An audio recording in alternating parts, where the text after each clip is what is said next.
Eh bien, mesdames et messieurs, est-ce une issue possible à l'horreur appelée guerre, ou est-ce encore un simple mouvement de lèvres, ou bien un piège pour l'Ukraine?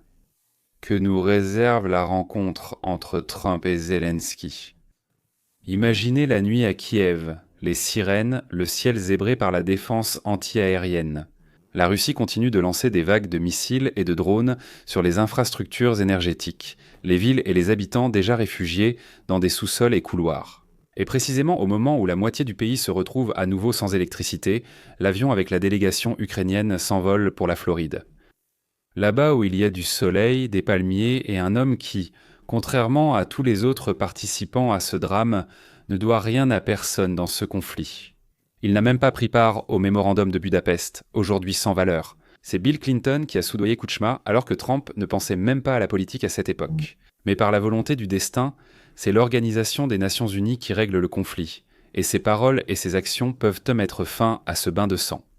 Trump n'a pas commencé cette guerre, il n'a pas voté pour le budget ukrainien à la Rada, il n'a pas signé les décisions du Kremlin, il n'a pas siégé à Bruxelles lors des sommets où, pendant des années, on haussait les épaules et on faisait semblant de vouloir mettre fin à cette guerre meurtrière.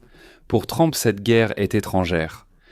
Et pour être honnête, lui, je soupçonne sérieusement qu'il s'en fiche complètement de savoir où exactement sur la carte passera la ligne de démarcation. Que ce soit 15 km par ici ou 27 km par là, telle est sa position de base. Elle est d'une simplicité indécente. Arrêtons de tuer des gens, mettons-nous d'accord et occupons-nous de la vie au lieu de la mort. Et cela sort vraiment de l'ordinaire. De l'hypocrisie diplomatique à laquelle tout le monde s'est habitué depuis longtemps et a décidé que c'était la norme. Trump n'aime pas du tout les longues guerres, il a dit des dizaines de fois qu'il faut finir la guerre rapidement. Celle-ci comme les autres. Beaucoup parlaient en pro de cynisme. Mais si l'on ignore le bruit, il s'agit d'une logique humaine simple. Pendant que les politiciens dessinent des cartes stratégiques, des sacs noirs identiques sont évacués des deux côtés. Pour lui, l'Ukraine n'est pas un roman sur la démocratie, ni une bataille pour des valeurs européennes que représentent tout aussi peu ces deux républiques bananières corrompues. C'est un endroit où chaque jour, quelqu'un meurt en vain. On peut donc dire que certains sont partis combattre le fascisme et d'autres défendent leur patrie contre l'ennemi, mais ils meurent en vain. On aurait pu et dû arrêter cela depuis longtemps. Passons maintenant à un autre bureau, non pas à Marlaga, mais dans les couloirs de Moscou, où siège l'homme de guerre, comme Zelensky a appelé Poutine, justement l'homme de guerre. Et cette définition, en réalité, a parfaitement décrit son problème. Il ne peut pas juste aller devant les caméras et dire à Matcha, à ses proches, « Les miens ont perdu » ou « Nous n'avons rien fait là-bas ». Pour lui, tout cesser le feu n'est pas une fin, mais le début de son propre cauchemar. Pourquoi ? Parce qu'après la fin de la guerre, une toute autre guerre commencera contre lui-même. Une guerre. La question sera, où est l'argent qui a fini dans les poches des entrepreneurs militaires, qui a donné les ordres qui ont coûté des dizaines de milliers de vies ? Pourquoi ? Avec autant de cadavres et une économie aussi détruite, le résultat sur la carte ne ressemble pas à une grande victoire, mais plutôt à une impasse très coûteuse. Toute analyse honnête de cette histoire est la voie directe pour que le peuple cesse d'applaudir et commence à se demander qui s'est réellement enrichi grâce à l'opération spéciale. Ce n'est plus un rassemblement du style « nous avons tous vaincu », mais une analyse des événements avec la perspective d'un tribunal très concret. Et Vladimir Poutine le comprend parfaitement, c'est pourquoi pour lui, un monde sans le mot « victoire » n'est pas un monde, mais une condamnation. Ajoutons une troisième ligne, européenne. L'Europe affirme officiellement soutenir la paix, la liberté et les valeurs les plus lumineuses. Et voici un petit détail. Tant que la Russie est engagée en Ukraine, elle menace beaucoup moins directement les capitales européennes.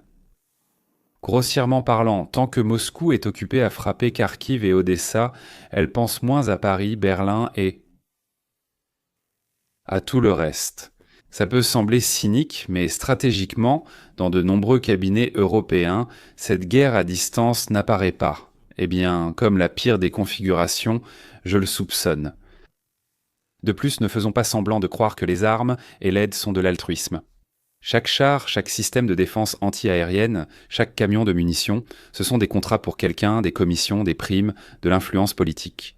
Tant que la guerre continue, les budgets augmentent, les fonds spéciaux s'élargissent, la transparence des rapports diminue. Plus le conflit dure, plus il s'étend, plus la chaîne de personnes qui profitent de l'idée qu'il faut aider l'Ukraine jusqu'à la victoire finale, quoi que cela signifie, devient longue. Et voilà que cet équilibre confortable pour beaucoup est soudainement bouleversé. Donald Trump est un homme qui, du point de vue d'un grand nombre d'élites européennes et d'une partie de l'establishment américain, commet le péché principal. Il a l'intention de mettre fin à la guerre, non pas de gérer le conflit, ni d'équilibrer les menaces, mais précisément d'arrêter cette boucherie. Pour eux, c'est tout simplement une catastrophe. Imaginez, la Russie devra rapatrier 700 000 militaires qui ont appris à tuer et elle devra les accueillir alors qu'ils n'auront nulle part où aller car il n'y aura plus besoin de produire quoi que ce soit de militaires. La guerre est finie, mais tout le secteur civil doit être restauré et l'économie reconfigurée. Et eux, ils traînent dans les rues, ils n'ont rien à faire. 700 000 personnes qui ont appris à manier les armes.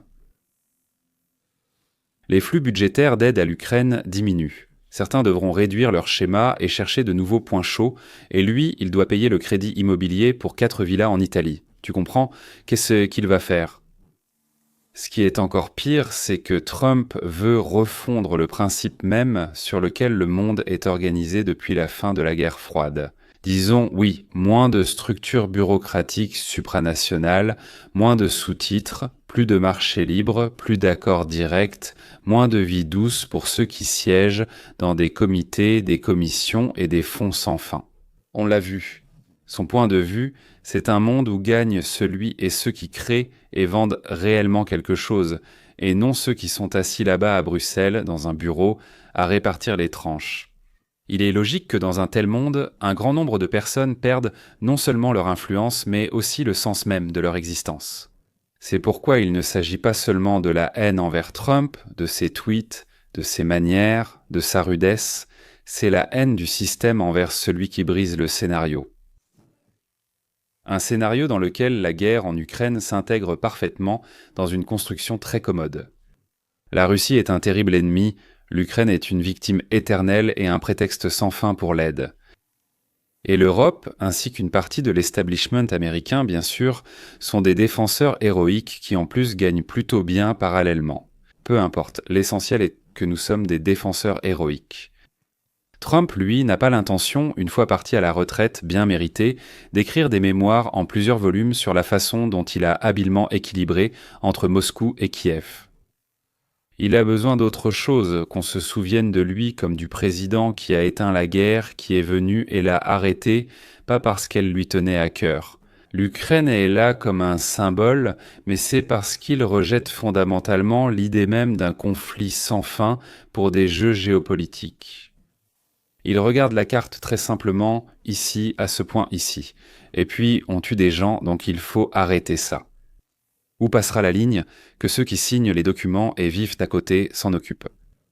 L'essentiel est de stopper le flot d'avis de décès. Je comprends cette position. On peut débattre de son réalisme et de savoir si elle plaira à l'Ukraine, à la Russie ou aux États-Unis. Mais une chose est importante, il ne fait pas partie de l'habitude.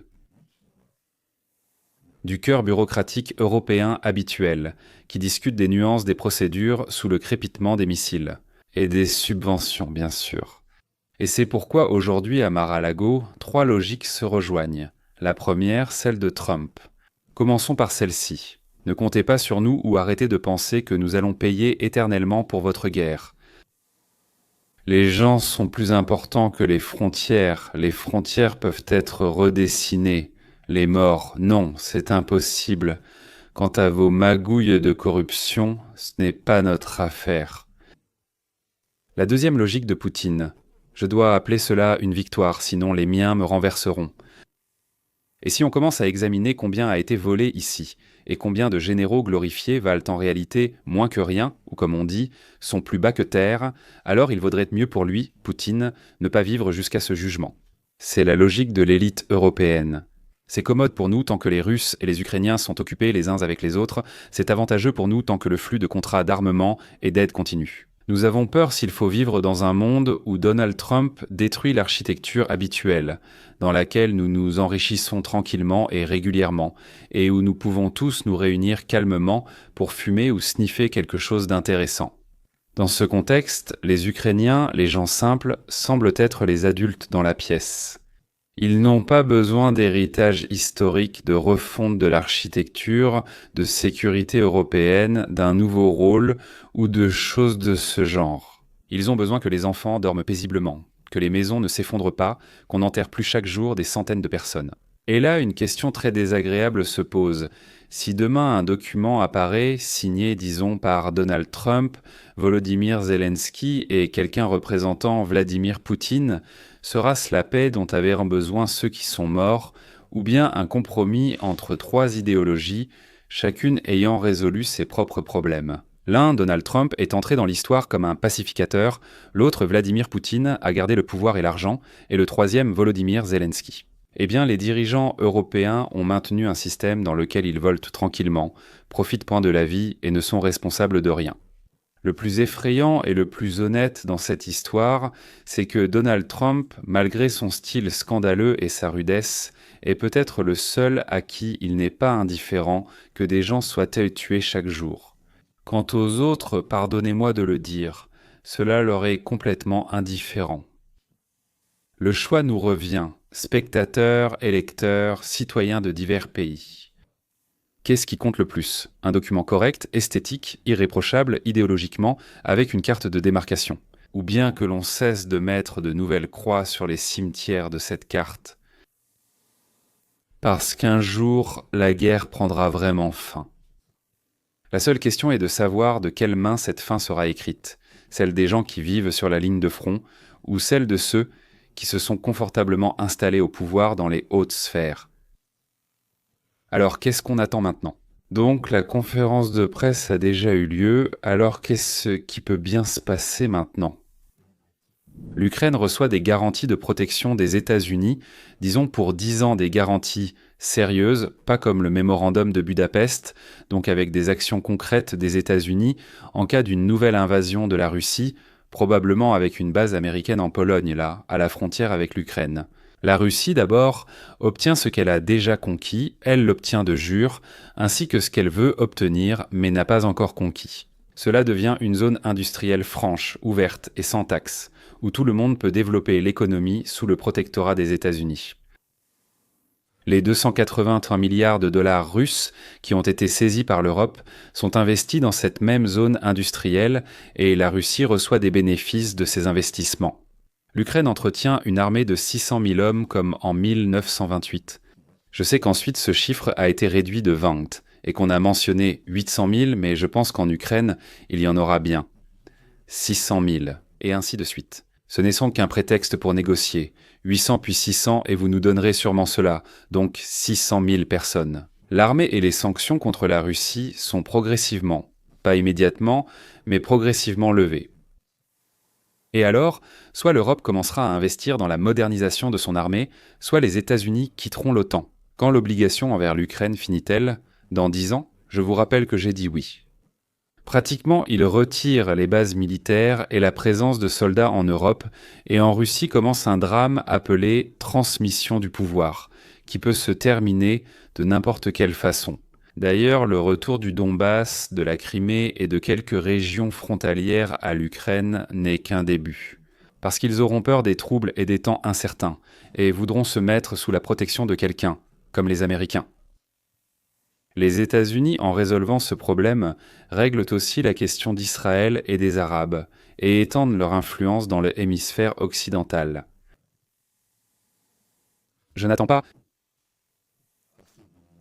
de résultats particuliers du fait qu'aujourd'hui les sous-titres ont été créés par Dima Torzok.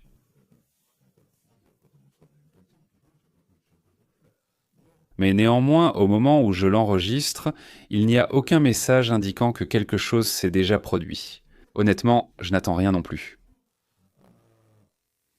Honnêtement, je ne comprenais pas et je ne comprends toujours pas pourquoi ils se rencontrent. Tout cela aurait pu être discuté de manière plus réfléchie. Peut-être qu'il y a des choses qu'il faut transmettre de Poutine à Zelensky via les Américains, et non pas par d'autres moyens. Même très protégés, ils peuvent plaisanter, ou il faut rester assis, essayer de convaincre, d'expliquer, etc. Dieu seul le sait, mais dans tous les cas, ce n'est qu'une étape, et c'est très peu au maximum. Jusqu'où peuvent-ils aujourd'hui s'entendre sur le fait qu'ils ont une position commune, à partir de laquelle ils iront vers la Russie? Voilà, c'est tout. Et sur ce, nous allons conclure pour aujourd'hui. Dès que de nouvelles informations intéressantes, des faits ou des histoires apparaîtront, je me ferai un plaisir de vous les raconter. Au revoir, éditeur de sous-titres.